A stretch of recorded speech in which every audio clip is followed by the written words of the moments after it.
Hey, thanks for making it to Veterans Daily with Jay and Clay. We are glad you made it. We have some really important news to share with you because many people throw hurdles unnecessarily in front of their VA claims journey.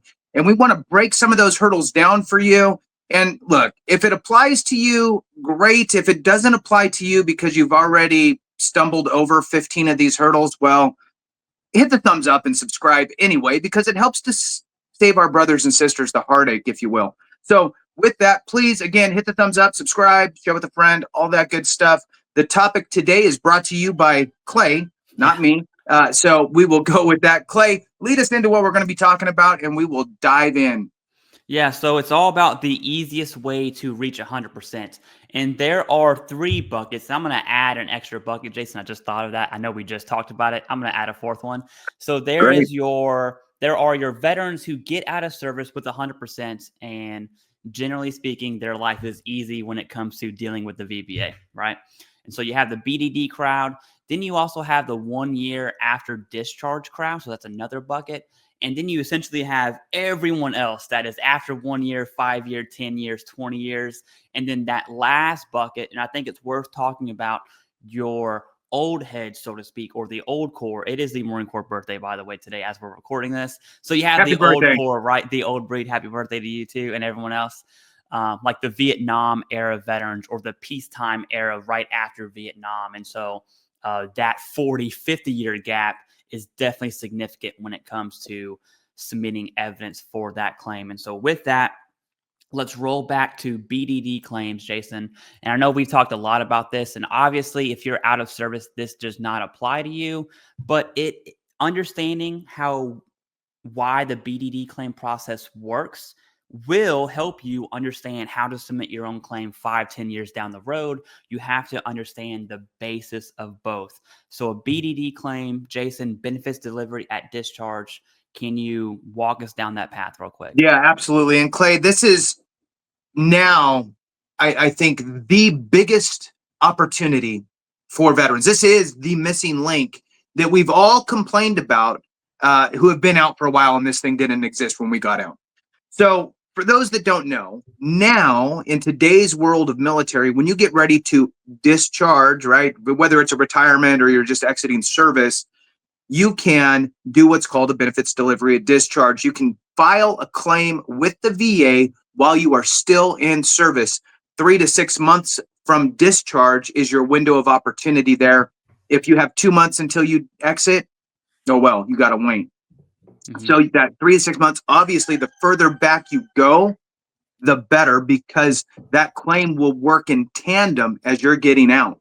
And so that's a great thing. But the really important piece of this, Clay, I think beyond that, and when you couple it with videos like we do here on Veterans Daily, on your channel, the Civ Div, and on mine, Veterans Info Tap, when you couple in the knowledge that you get from channels like ours and the ability to do a BDD claim, all of a sudden you are very, very efficient with that process, because there's a couple things that happen. You've been focused on mission and everything else with the military, and now all of a sudden you're shifting gears and you're doing a complete 180 mind shift, with documenting illnesses, injuries, conditions, whatever.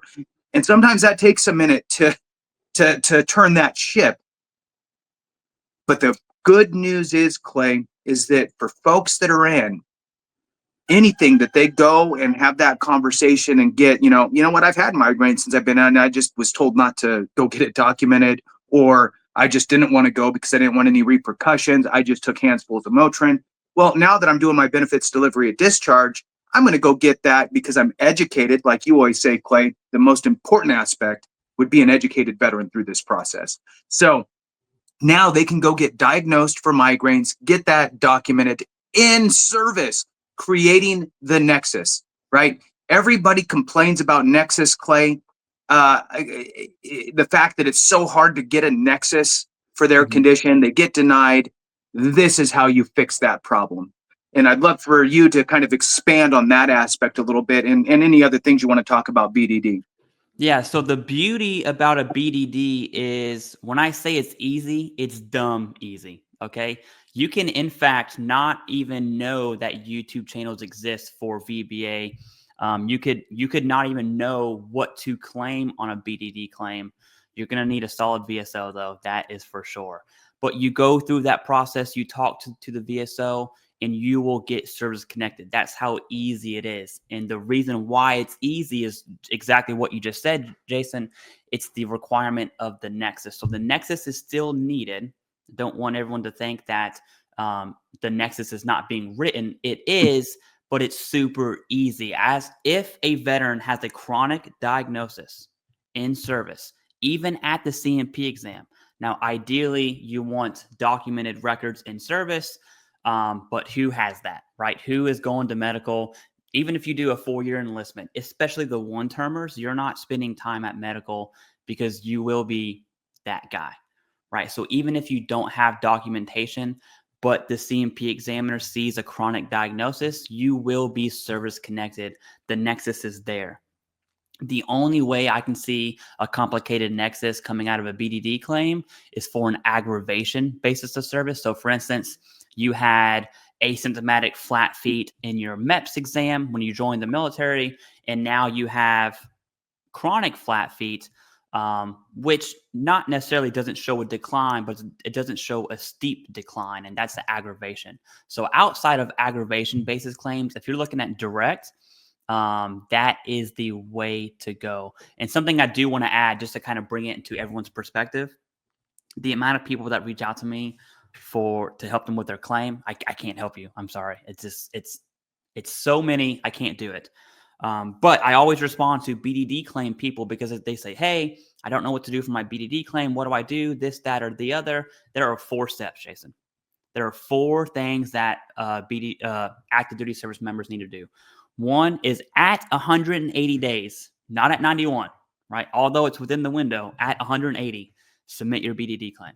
So you need to figure out what it is you want to submit. And you can be general. My back hurts, lower back pain, mental health. You do not have to claim major depressive disorder. The VA will do what I call VA stuff, right? So step 1 is figure out what it is you want to submit. Step 2 is actually go submit that claim with the VSO. Step 3, and this one depends on time, is whatever you don't have documentation for, go get documentation for. That part's optional, right? If you have the time. And then step 4 is you're going to be required to do an exit exam. Even if your post or you're based for whatever reason, because of time, you don't do a final physical, which is the case for a lot of veterans, which is wrong, by the way. The VA requires a separation health assessment, SHA. There's a VA form to that. If you just Google separation health assessment, you do it. But the beauty about the SHA is it has like a checklist box that says, do you have back pain? Does your head hurt? Does this hurt? You just check yes, no, yes, no, yes, no. Essentially, that's what you claim. So they go hand in hand, right? And that's it. There is no, I need to worry about the Nexus. I need to get a Nexus letter. I need to worry about secondaries. There are no secondaries in BDD claims. It's just direct, right? Even if we're talking about radiculopathy to a lower spine condition, which I get it, is secondary in nature. For the basis of service connection, it's just direct. Now, 1 year later, that becomes a secondary basis, and that's where most veterans fall into, and we're going to cross that road. But the burden of evidence is kind of off the veteran's shoulders. The burden of the Nexus is off the veteran's shoulders. What matters most is a chronic diagnosis, right? If you have a stuffy nose, that's not rhinitis. If you have built up polyps and that has been continuous for a year and a half, that is a chronic diagnosis, right? If you rolled your ankle once and now you're fine, that's acute. Okay, so what? Whatever. If your cartilage has deteriorated in your ankle over time, that is a chronic diagnosis. And so you have to have an actual injury. And if that's the case, I swear on my life, you will be service connected. There's one more thing I want to throw in, Jason, and then I'll pass it back to you, is there's so many programs for active duty service members, like getting a job, during your last 6 months. I forgot what that program's called. It's a complete brain fart, and I'm kind of embarrassed right now. But whatever that program's called, you can start working as an intern in some career position, some career field, whatever.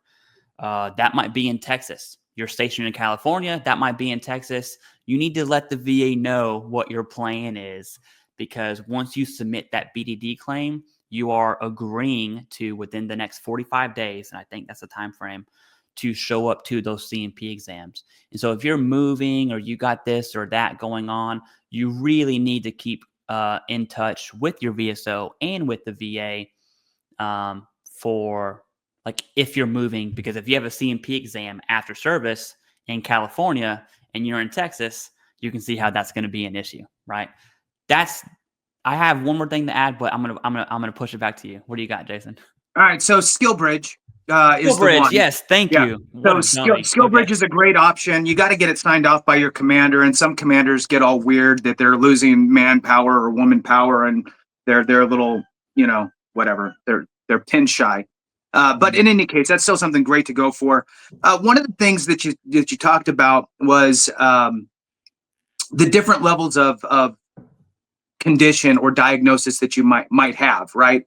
I will say, and I'm going to tell you out there, do not self-segregate out. Don't go, Yeah. well, I rolled my ankle once, I seem fine. No, if you rolled your ankle, go to the doctor, talk to them. They're going to measure and see how far each one moves, and they're going to go, oh, you got a little range of motion issue in this one. Well, I don't know. I don't ever have to do anything anymore. I just walk. So I didn't really realize until I go to, squat all the way down, and you realize, oh, that one only bends so far. Now I got to kind of pick it up or whatever. So don't self-segregate out because you think it's okay. Mm-hmm. We are really good at going, it's okay. I'm all right. Meanwhile, your arm's all tweaked out. No, it's fine. It's just hangs like this, right? Don't do that. Just go to the doctor, explain your situations, have them tell you if it is or isn't. And that's going to develop your evidence anyway. The big piece of gold for anybody listening in the BDD world, potentially, this means that you're still in service. If I had to pick one thing for you to resonate in your mind while you're in service still, because this is BDD stuff, would not even be to file a BDD claim if I had one thing to pick. The one thing I would pick would be go get diagnosed for every single thing, head to toe, inside and out, that you could possibly. Go get your blood tested, go get your thyroid tested, go get everything tested to see if you have any sign of anything, whether it's a thyroid condition or you have some sort of, maybe you're pre-diabetic, whatever, right? Go get everything tested while you're in service, period. End of story. Number one, most important thing to do, even beyond filing a claim. Now, the second piece I'm going to throw out here, Clay, and then I'll kick it back to you, is if you file your BDD claim at 6 months prior to discharge, not 6 months prior to your terminal leave from your actual I'm out date, okay? You file it. There's nothing wrong with continuing to think about, okay, inside out, head to toes, did I miss anything? I need to go get diagnosed. Continue building that medical evidence record. You have 6 more months in. You don't have to go to your doctor on base. You can go off base. You can go see whoever you want as long as it's a medical provider. What the VA is looking at is the dates of your diagnosis. The date of your diagnosis, the date of your prescription, those things are going to prove your nexus if you file a claim later, because those dates are within your window of opportunity, I call it, which is your time in service. So that's just a couple things I wanted to add in there, Clay, if it sparked any thoughts. And I know you had another one to share too. Yeah, no, I totally agree. If there was one thing to take away, it's just go speak to your healthcare provider. If that's a corpsman, like on an E4 level, make sure they're documenting whatever it is that they say, okay? All the way up to you're going to see your primary care at the Naval Hospital or whatever that looks like for whatever post that you're at. Depends on what your job and what unit you're with. I totally agree. One thing to bring it back to BDDs, and this one kind of sucks, and then we're going to move on to 1 year after discharge, is I did not know this until I went to the VFW's national convention. I spoke to their BDD director, which is a position for some reason. And she said that not every base has the opportunity for those service members to submit BDD claims, which is absolutely wrong in my opinion. It's just like it's not, you know how like access to healthcare is what kills people. Now there's this like access to a BDD claim, which is going to hurt someone's claim, which is just wild to me. And then, so food for thought, if you are at a base that does not have access to BDD claims, you can still file one. You just have to do it yourself. VSOs, and I want to say the VFW and the DAV are the only ones who are certified. And when I say certified, I mean because they said they are, to do BDD claims. I know your big bases do, like Lejeune, your Pendleton, all the big bases like Fort Liberty, not Bragg anymore, right? Has access to BDD claims. So food for thought, you might not have access to a VSO who is allowed to do BDD claims, which sounds absolutely insane. But last thing, Jason, and then we'll kind of move on unless you have any last thoughts. There is legislation on the floor really, really pushed by the VFW right now for BDD reform. And it's really through TAPS, through Transition Assistance Program, because TAPS is not created equally, right? TAPS on one base with one of a few instructors might be top notch, awesome. You have a solid VSO there. It's the best TAPS program ever. That same base next week with a different group of instructors and a brand new VSO, or a VSO who's in his 80s because he's volunteering, right? Which is good on him. Thank you for your service, but you're not performing to standard, right? So why has he got to be 80? I'm saying that because the VSO that came to my TAPS program was so he was a DAV rep, retired, just volunteer basis, right? Doing it out of the goodness of his heart. Just wasn't all there mentally. He was in 1-9, The Walking Dead, in the Marine Corps during Vietnam era. So this dude's, he's been there and done that. But when it comes to submitting BDD claims and teaching people how to submit claims, it just didn't exist. So that's why I say that, right? But it could be, some young VSO on the block who's brand new, who just doesn't understand what we need to know. So there's legislation on the floor for that. Hopefully that changes. If you are on a base that doesn't have BDD claim access, that sucks. And I would complain as much as I possibly can to whoever I can to bring that access to there. Jason, that's all I have, unless you want to transition into the 1 year of discharge.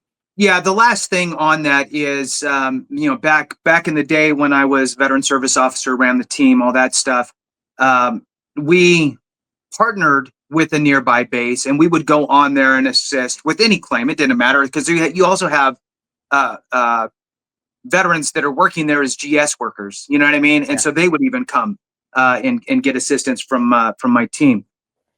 And the big thing is, I think, is awareness. That's the biggest thing. So if you're aware that a BDD exists, then reach out to your local resources, your Veterans Affairs, your VSOs, your Veteran Service Organizations, your Veteran Service Officer. Type in accredited veteran rep, or veteran representative, or Veteran Service Office. Type in anything like that in Google and see if there's anything in your city or county. And then just reach out to them and ask them if they could help you with your BDD claim. And probably a 99.999% chance they're going to say, yes, come on down, let's do this. So just because you don't see it or hear it on your base, who cares, right? Mm-hmm. You're just work it out with your local organization. Last thing that I had there. Absolutely. So now I want to transition to the 1 year after discharge. This is those who maybe missed their BDD time frame because you didn't know. Maybe you got lazy. Yes, veterans are lazy. That's a statement of fact. Okay, I promise you. I myself get lazy sometimes. You can ask my wife. She'll say I'm lazy a lot. Okay. So maybe you're lazy. Maybe you missed a punch. It's your 89th day. You forgot to submit whatever. Or you just completely didn't know, and now you're within that 1 year window. And there are a lot of misconceptions about this 1 year window that I want to get out up front.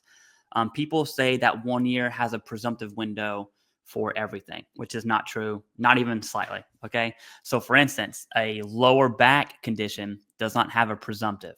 Arthritis does, but not a degenerative disc disease in your back. No presumption there. It's going to require the big three. The big three now comes into play where they're looking at evidence from service, they're looking at your current diagnosis, and they're looking at the nexus.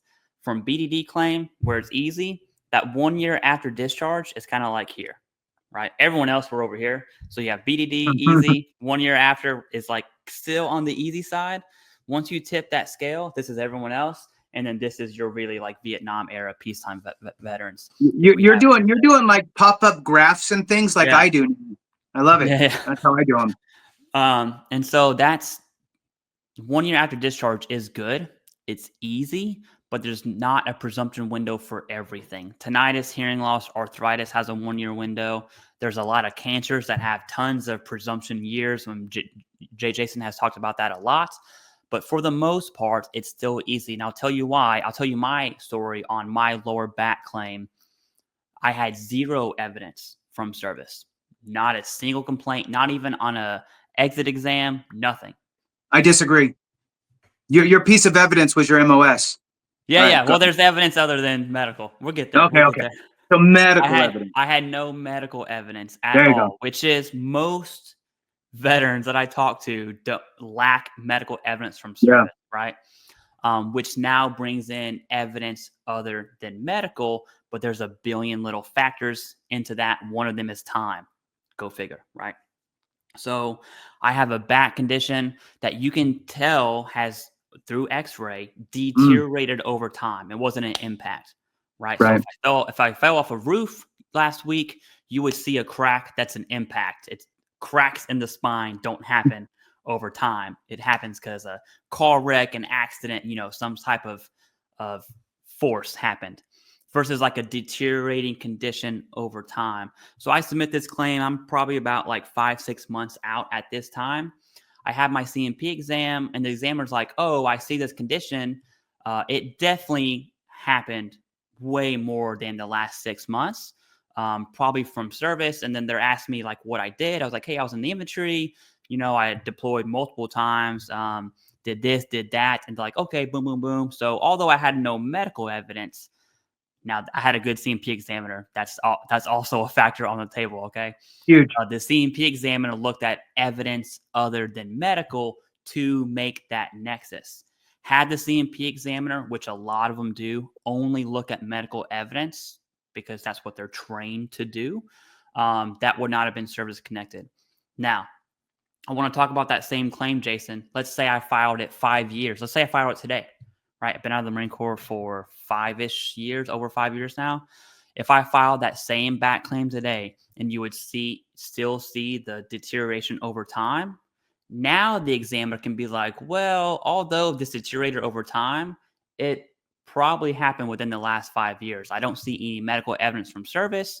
You have evidence other than medical, but there's a big argument that it happened after service. Therefore, it's not service connected. And that's when we get into the weeds of everyone else, which we're going to talk about next, right? Most people fall into that everyone else category. But yes, that 1 year discharge, not presumptive, but way easier because time is not a factor. I'll leave it there. Let you take the rest. All right. So the 1 year presumptives. Okay. So what the VA is saying here is that they have a list of conditions that they will determine to be presumptive. Presumptive is a powerful tool. Okay. It eliminates your need for a nexus. They just presume that it's due to your service. Okay. In this case, for the 1 year presumptives, which a lot of people don't really talk about. When you talk about presumptives, we're typically talking about Vietnam, Agent Orange stuff. We're talking about burn pits. That's kind of it. So when you look at the 1 year presumptive, it's essentially everybody that served and then you got out. And then within 1 year, if you develop any of these or get any of these things documented within 1 year, the VA just goes, oh yeah, that's service connected. You're done. Cool. We'll take care of you. That's awesome. Now, yes, there is a list of conditions, and I'm not going to bore people with reading it all off. And there's actually a specific reason for that. So it is in Title 38, the CFR Code, Federal Regulations 3.309 Alpha, for the complete list of covered illnesses. However, I am, again, let the VA say no, right? Don't self-segregate out and go, well, it's not on the list. Okay, look, chances are fine. Yeah, sure. They're probably going to deny it for presumptive, but now you've batted it over the net. Now they got it, or whatever, hit it with the racket, right? Over the net. Now it's got to come back. And if they do, then they do. You're kind of ready for that. And now you got a decision. I can do a supplemental, and I can go try to gather some more evidence, go get a Nexus letter, go get a buddy statement, go work on that other evidence, that other than medical evidence to, a Nexus letter from your doctor is medical evidence. So anyway, you can work on gathering more evidence to help support that claim. So don't leave it off the table if you know that it's service connected and you're just having a evidence issue, right? File for it anyway within the 1 year. You never know. They might rule in your favor. I wanted to just read directly off of the VA site here, real quick, Clay, on this 1 year stuff.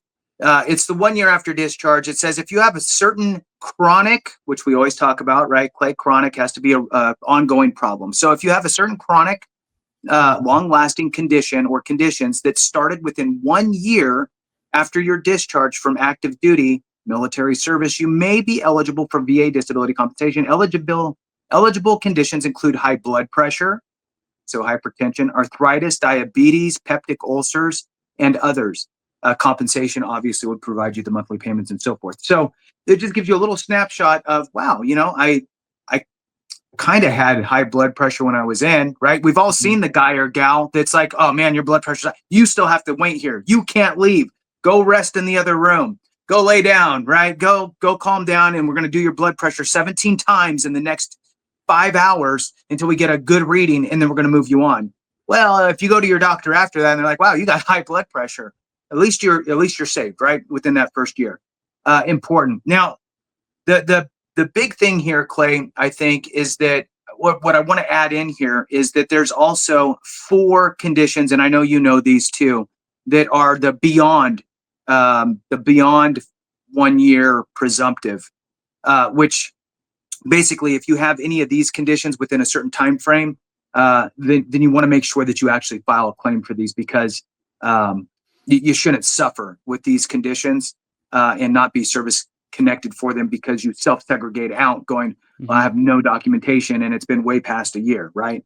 So Hansen's disease, and that has a 3 year after discharge. So if you develop Hansen's disease within 3 years, the VA will just automatically service connect you. Tuberculosis, if that happens within 3 years after discharge, they'll automatically service connect you. Multiple sclerosis can appear within 7 years of discharge. If that shows up, you can be service connected for that automatically through presumptive. And then ALS, Lou Gehrig's disease, anytime throughout a veteran's life, if you know somebody, it's your brother, your sister, your aunt, your uncle, your grandparents, your great uncle, whatever it is, if they have Lou Gehrig's disease, find out if they served if you don't know, right? Find out, because if they did, they can go get service connected for that and get a plethora of services, right? So with that, I'll kick it back to you, Clay. Yeah, I like how you keep bringing up not to self-segregate, because we do that in the BDD claim process, especially just even today. I'm like, although I do have really bad migraines many times a month, sometimes I'm just like, I'm good. I'm good, right? I'm not going to take that sumatriptan until it gets to a point where I do take it, and then I go to sleep because it knocks me out, right? We're so good at just saying, I'm tough, whatever. I'm macho. And we definitely do that 1 year after discharge. You're finding a job. If you have a family, that becomes your number one priority, like healthcare and all these other things. And disability kind of gets put on the shelf there. And just like David Piatek says, and I'm going to give him a shout out right now, of not to disqualify yourself for VA home loan or home ownership. And we have live streams. You'll see him all over this channel and our individual channels as well. It's the same for VA disability claim process. I always say this phrase of let the VA do VA things, right? If you claim, I'm going to use an easy one, right? For the 1 year presumptive window, it's tinnitus. There is no such thing as submitting a presumptive claim. You just submit tinnitus. Even if it's PACT Act, there's no PACT Act claim. You just submit asthma. If it's TARA, there is no TARA claim, toxic exposure risk activity. You just submit, what COPD or whatever it is, sleep apnea via service connection TARA, whatever that is. These claims don't exist. The VA does VA things. And I do not trust the VA at all, not even a little bit. Okay. But when it comes to the VA following their process of, hey, this veteran writes a TARA exam, this veteran is PACT Act eligible, this veteran has 1 year presumptive window of tinnitus, that they will get right. In the event that they don't, now you know, but you're going to be fine. Okay. So let the VA do VA things. And I'm going to use my flat feet example I use for BDD claims. If I had asymptomatic flat feet and I submit that as a claim, guess what? So what? I know I have a diagnosis. It might be acute. It might even be chronic on my exit exam. I'm going to let the VA say no, right? I'm not going to disqualify myself.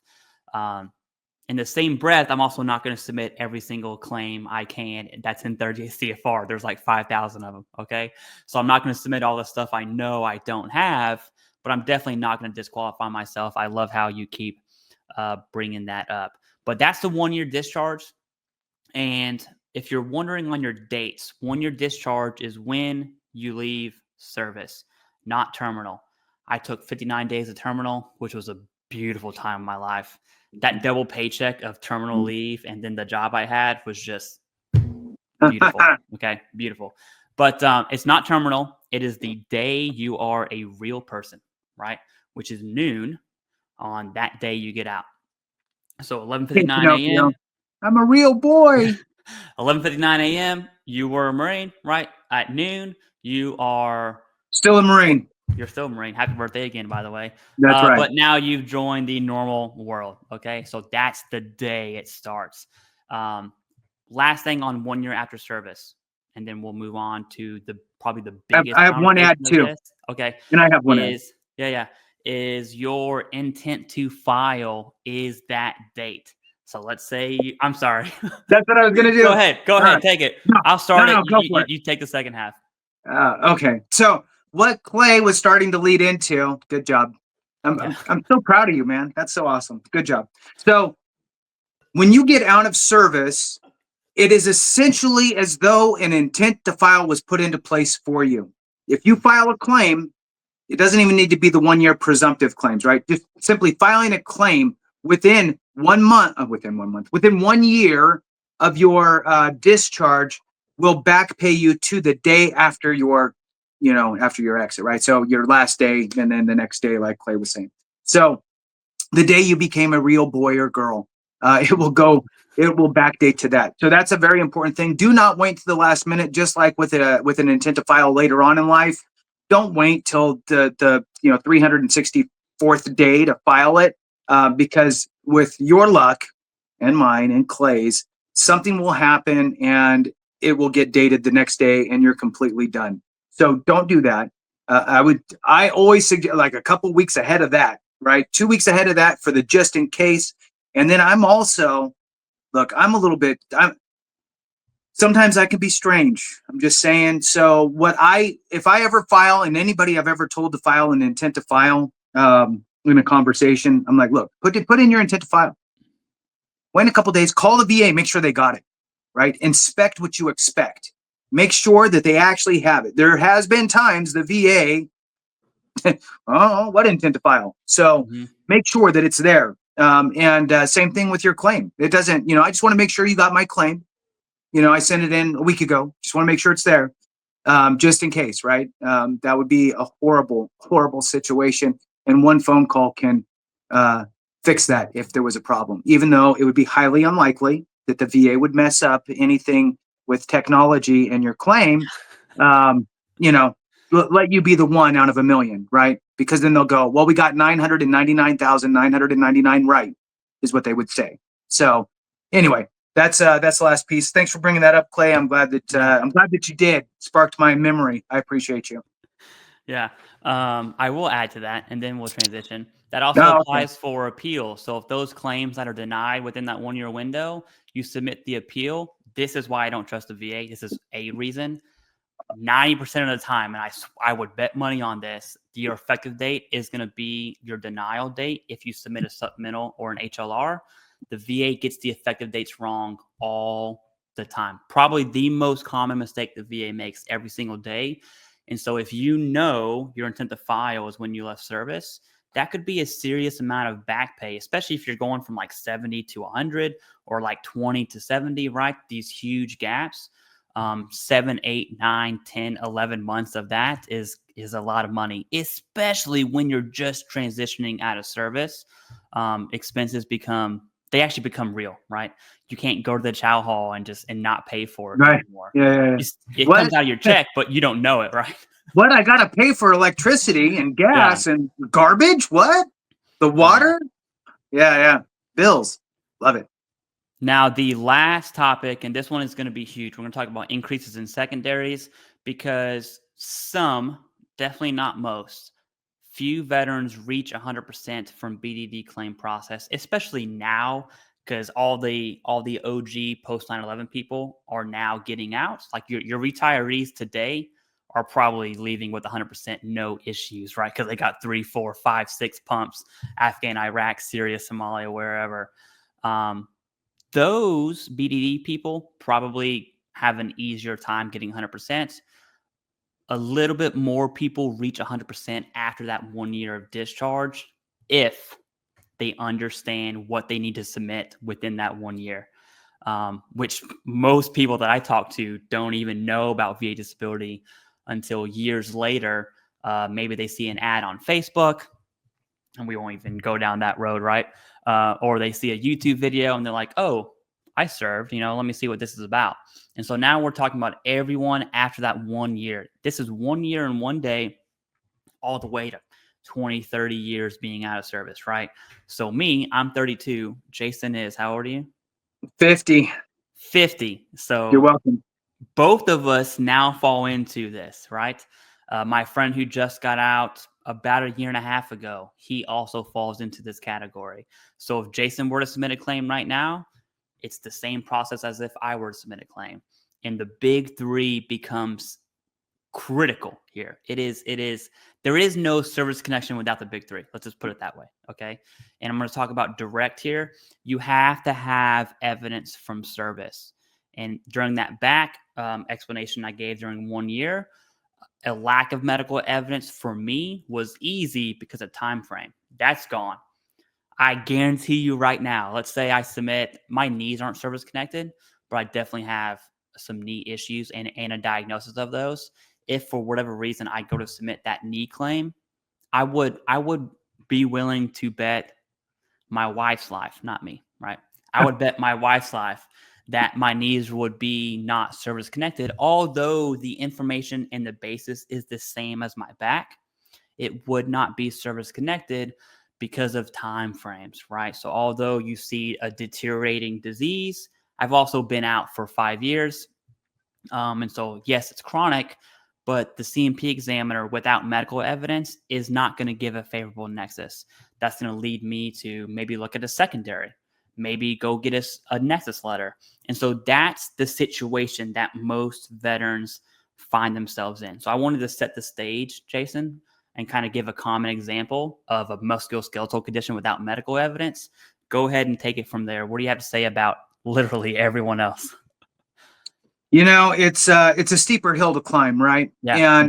And what we all have our little sayings that we say to try to give a visual picture, right?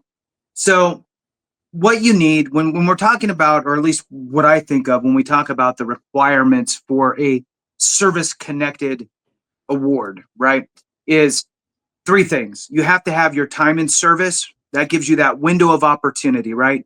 Entry date, exit date. Next is your diagnosed condition. has to be chronic in nature or have some sort of residual effects. And third is the nexus. Well, what's happening here is we talked about how the nexus is automatic if you're getting diagnosed during your time in service, because the date is in your time in service. What the VA is looking for with nexus is essentially show me, the VA, that your condition either manifested during your time in service or is a result of your time in service in some sort of fashion. Now, this is barring presumptive conditions because they eliminate the nexus for you. Mm-hmm. So all the other conditions are there.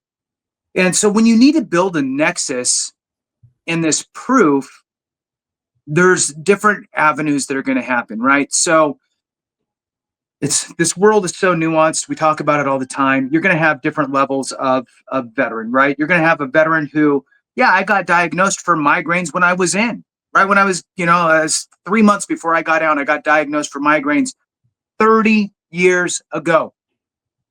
I just didn't know that I could file for migraines because I thought disability was only for injuries, not migraine.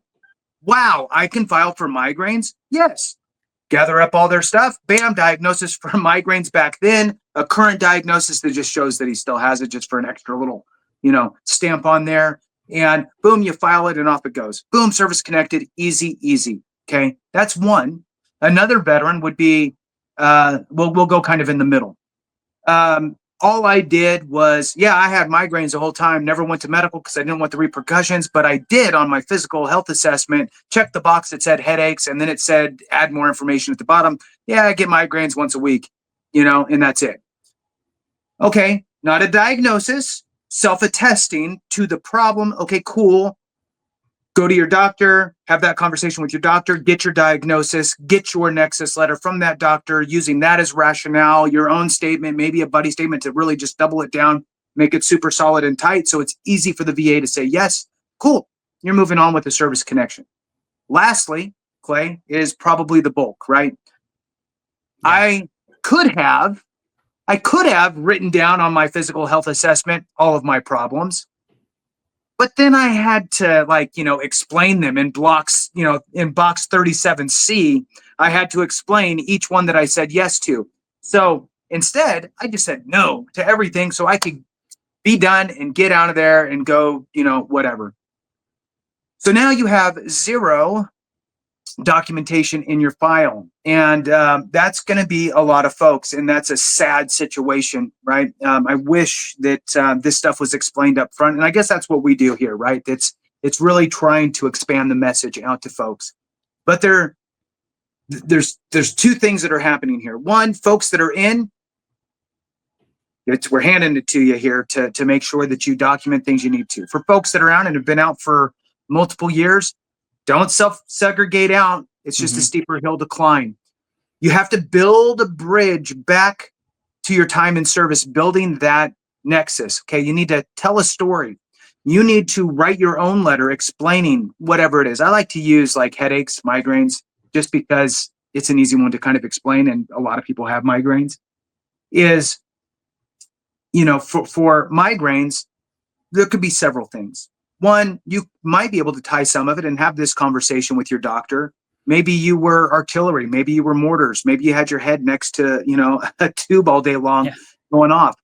Maybe you were a fueler, sniffing jet fuel, all the time. That's probably not good, I would think. So if there's some sort of a correlation, I'm guessing, maybe have that conversation with your doctor, at least as likely as not level, right? So MOS or AFSC could be a potential for rationale on a Nexus letter, tying it back to your time in service. You writing your own letter, attesting to the fact that you had migraines, that you would go to your medic or your corpsman, get a handful of Motrin, move on. Migraines are a good one because most people just kind of deal with it. They self-treat, they go to the grocery store, they get Excedrin or whatever. These companies wouldn't be making money and in existence if it weren't for migraine sufferers out there buying their migraine pills, right? So it's not uncommon. So you tell the story. I would just go and I would get it from this and I would get it from that, and I go to the store. Then anybody that you know that you served with, if you do, great. If you could find somebody that could write you a buddy statement, oh yeah, I remember I always had migraines, whatever. Awesome. Have them write you a letter. Family members, have them write you a letter. I know it starts to feel like overkill, but the more avenues that you can do, the better off for your claim. I've said it before, Clay, treat it like it's $1 million deal, because it is. And then if it gets denied for some reason at the VA level, at least at BVA, they're going to look at it a little more thoroughly. But I do believe, Clay, that, and then I'll kick it back to you, that in these situations, we as veterans are probably better off now than we've ever been before, because of the spotlight on the benefit of the doubt rule, which is a real rule that if the VA says that the evidence is in equipoise, equal on both sides or close to it, they're supposed to rule in your favor. The Supreme Court took on the case. We've talked about it before, Clay. And I think that there's already ripple effect from that. That's going down through the upper court, lower court, and then into the VBA even to some extent. So I think that providing more lay type evidence, telling the story, getting family members, finding a buddy if or two or three, just the more the better when it comes to that. Take your time, file your intent to file, and document and develop your claim. Back to you, Clay. Yeah, there's two things I want to talk about. I'm so glad you brought all that up. There's a hidden criteria in the big three for this everyone else bucket that we've defined. So in-service event, or as Jason says, time in service, right? A current diagnosis in a nexus. The current diagnosis, there's a hidden criteria in there called continuity of symptoms. Some people misspeak and say continuity of care. You don't need documented medical evidence. And I'm going to give an example here. It's just continuity of symptoms, right? And I'm glad you brought up statements, especially when I tell veterans to write a statement, I tell them you're not writing a statement for the CMP examiner. I'm telling you right now, the CMP examiner does not care about your statement. You're writing it to the rater. That's the person I would write it to. And really it's the BVA if you have to go there. That's my personal opinion. But when it comes to continuity of symptoms, I think migraines is a perfect example. Okay. Even if you had you've been out of the military for 20, I keep saying Marine Corps. You've been out of the military for 20 years. Okay. Let's say you did have a diagnosis in service of migraines, which is the golden ticket diagnosis. Let's say you had a complaint of migraines, which is not as good, but still pretty good, right? You had medical evidence. 20 years go by, you have 0 complaints. And I mean 0. Boom. You submit a claim. Can the VA service connect you? Yes, they can. Can the VA say you lack continuity of symptoms? It's not the VA, it'll be the CMP examiner. The CMP examiner will say, hey, something, although the veteran was diagnosed in service, symptoms didn't lead them to seek care. There's no continuity of symptoms here. Therefore, it's not chronic in nature. Their thought process is if it was bad, you would go get seen for it. That's the dummy version of saying that. Okay. And then, yes, the VA will say on your decision letter, and I cannot stand these. It'll say you have evidence from service. You have a current diagnosis. However, the CMP examiner opined, whatever it is, it says, blah, blah, blah, blah, blah, continuity of symptoms. And so if that's you, and a lot of veterans fall into that bucket, that's when statements become critical, right? Because now you say, hey, maybe I have private insurance and I've been seeing my private healthcare for migraines. That would be, again, the golden ticket. Not everyone has that, right? Maybe you just went to CVS and you're buying Tylenol and you're taking 4 Tylenol every day. You're taking the instant Tylenol version, the XR, which is like a slow drip Tylenol version, right? You're doing some type of Excedrin, Advil, something for 20 years. Writing that statement all of a sudden fills that gap. And so that's the power of a statement.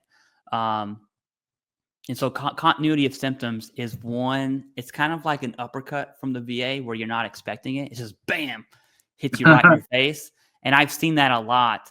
And generally speaking, I would recommend a supplemental appeal just with a statement explaining your continuity of symptoms. I've seen people upload receipts from like 10 years ago with a date on it about a purchase from CVS. And although that may seem stupid, that That's is solid. evidence other than medical, right? Now, who has receipts? I don't know. But a lot of crazy people, Right. do their checkbook in writing too. I don't. I just use the app, right? But if that's you, great. If not, a statement really does come in clutch, and I cannot stand seeing continuity of symptoms. And I want to talk about that's bad. I want to talk about something good. There are easy claims for those who have been out 5, 10, 20 plus years. And I'm going to use PTSD as the example here because PTSD has its own procedural steps for service connection. And a lot of that is the in-service stressor, which can be medical evidence. It can also be an event. For most people, it's an event, right? And so you have, for instance, combat veterans with a combat action ribbon or a combat action badge or the combat infantry badge or whatever else they got out there. Boom, that's the in-service stressor. Evidence from service, you're good, right? You still need a current diagnosis. That's still going to be a thing. And then they'll go through the procedural steps of talking about PTSD and fear for your life, reoccurring thoughts, all that other stuff. Okay. And so in some ways, PTSD for Vietnam era veterans is easy, right? In some ways it's not. And when you're not diagnosed with PTSD, it takes away that stressor, and it could be depression, anxiety. Then it kind of goes back to the normal big three. And so that's what separates PTSD from being easy to mental health being hard. And again, we're talking about this bucket of everyone who's been out of service for more than 1 year. And I mentioned combat, but there's other stressors like PTSD due to MST. Obviously, that's going to have its own process, right? And same in-service stressor like events. Trained professionals are going to handle that claim. And then it's also stressors of, maybe you saw someone. I'll tell you a true story here. Maybe you saw someone kill themselves, right in front of you. That would be an event. You could find that person, that unit, that time somewhere, and then talk about that experience. You still need to be diagnosed with PTSD. And I just want to be very clear here. If 10 people see someone commit suicide, maybe 4 of them would have PTSD from it. The other 6 could be normal, whatever normal means, right? You would have 10 people experience combat. Maybe 5 or 6 of them would have PTSD. Maybe, person 7, 8, 9, and 10 are just crazy and they crave that stuff, right? So it's not, oh, this happened, I have PTSD. It's not the issue. This happened. Now I need to get diagnosed with PTSD. The diagnosis still is required. I think people miss that link sometimes. So I wanted to explain that. But yeah, in many ways, PTSD-like claims are easy for those who have been out for a long time. But on the other hand, when you're talking about depression and anxiety, it's, I would argue, more difficult, especially if you submit a claim for PTSD and that you're not diagnosed, because then those in-service stressors, you kind of take away that process. It's much more than that, but I just wanted to give a food for thought. And so that's why you'll see a lot of Vietnam era veterans, especially those with boots on the ground, so to speak, be service connected with PTSD fairly easily, 50, 60. Right. What's the math on that? Yeah, about 60 years ago, right? 60, 70 years ago. So Right. I want to add that there is a light at the end of the tunnel for claims that have a in-stressor service event. Yeah, and you're talking about stressors, and you're talking about tunnels, and you're talking about Vietnam. Good job, Clay. God, Yeah. Oh, I can't forgot take to you tell anywhere. the story. Yeah. So I do not have PTSD. This is a good example of me witnessing something and me not having PTSD from that. Now I got some other stuff that happened at 10 years of service. We won't get into that story. But my first weekend in the fleet, the Marine Corps calls it the fleet. I'm on duty because my unit was in a field op when I got to the unit. So I missed a field op, right? Go me. Beautiful. It was cold too. Anyways, I'm in the bricks. One of these seniors, he had 2 Purple Hearts, 2 Iraq pumps. I think they just got back from Afghan. So 2 Iraq, 1 Afghan, 2 Purple Hearts, and he killed himself in the barracks. I am Private Sims, okay, in the duty hut of HP 125 and 3rd Battalion, 9th Marines. And I'm just sitting there. This dude kills himself. And I'm like, it's like 2 a.m. So the duty NCO, I have no idea where he was at. I'm brand new. I'm like, I don't know what to do. And so I talked to the OOD, the officer of the day or whatever. I forgot. I can't believe I remembered that. That's disgusting. But I went to the big duty, right? The big duty hut and said, Right. hey, this guy just shot himself in the bricks. And that was insane, right? But that's a good example of like me seeing something, and that's not where my PTSD stems from, right? I'm probably more jacked up from being hazed than I was seeing that event. So it's not the same for everyone, is what I'm trying to say, right? Someone's experience in combat or witnessing an event is not someone else's experience. So the diagnosis is critical. And psychiatrists who deal with PTSD, they're going to know if you legitimately have PTSD or you have MDD or GAD or whatever. There's like a billion mental health conditions. That's the last thing I'll say on that note, Jason. I'll throw it to you. All right. Thanks. Sorry, that was a lot. I'm tired of talking now. Welcome to my world. Jeez. Yeah. All right. So how do I follow any of that up? All right. So let's kind of circle this back to conditions and stuff. So here is a story. I moved into a place. This is, I don't even know, 5 years ago or so. Moved into a place, a couple weeks in, and I've still told this story before, but for anybody who hadn't heard it, moved into the place. And then, after about a week and a half or so, me and the next door neighbor guy both happened to be outside at the same time. So we start talking for a minute. He's an older guy, I don't know, three sentences in, I go, so do you ever serve? Because I like to just get to that to make sure I know who my neighbor is, right? Yeah. So he did. So I'm like, sweet, good. I did too. We got each other's backs. Everything's good. I watch your house, you watch mine, type of thing. And then it was, so what branch you serve in? Oh, I was in the Navy. Oh yeah, so where'd you go? And oh, he was Vietnam. Oh yeah, wow, welcome back, brother. He's like, yeah, it was rough. It's did the little boats, right? So the brown water stuff up and down the little rivers. And I'm like, oh God, no. Man, so we talked and I'm like, well, you're all squared away with the VA, right? Well, when I got out, I went to the VA here and, I went to go tell them I wanted to enroll or whatever I needed to do. And they said, I made too much money and basically told me to kick rocks. Like, okay. Wow, that sucks. So what you did was you went to the VHA, the Veterans Health Administration, and you said you wanted to enroll, and they thought you just wanted health care. And then they said you're working and you make too much money, you don't qualify, and off you went. But really what you wanted to do was go to the VBA and talk to them about filing a claim for anything you don't even know. Hey, look, I'm a new guy. I don't know what I'm supposed to do. What should I be filing for? And try to get some help to file a claim. Anyway, so long story short, I explained some of the presumptive conditions for Vietnam. He's like, oh, I got that. Oh, I got that. Oh, I got that. So, okay, good. I mean, not good, but welcome to this world. Yeah, Everything bad is good. It'll be good later.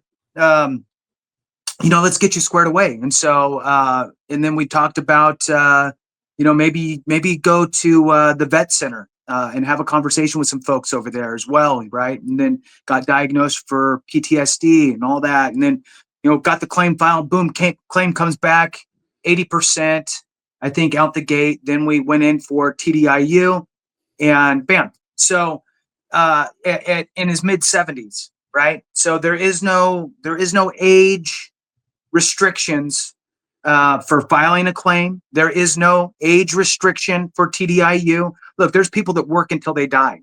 There's people that go to, they're the greeter at Walmart, right? Or whatever it is. So don't, again, self-segregate out of things because you think that they just don't do that, because you think that's the way the rule is. And don't feel guilty for taking advantage of the benefits that are there for you. The rules are written this way on purpose. They could have said, until age 65, you can file for this, or until this, or until that.